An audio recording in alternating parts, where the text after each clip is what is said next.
When NASCAR driver Justin Allgaier hits the track, he's usually racing for a paycheck. But earlier this year, he did very well in another type of race, Prelude to the Dream. Tony Stewart puts on a charity race. A bunch of the NASCAR drivers and drivers from all different forms of racing got to participate. Feed the Children made a huge donation for each driver that finished in the top 10. I got that truckload of food and thought that back here in Central Illinois would be the perfect place to give it to. When this truck first got here, it was literally filled to the brim with these boxes. Inside, non-perishable food items and other essential products like toothpaste.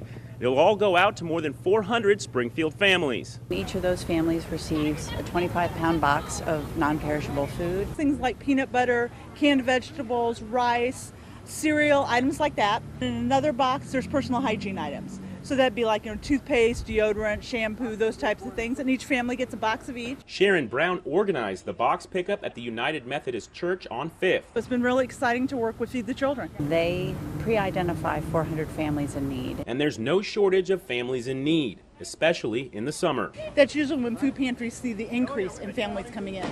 So to be able to give them one more bag of food, one more box of food, that just helps that family budget and it helps them to make sure there's nutritious food in the household.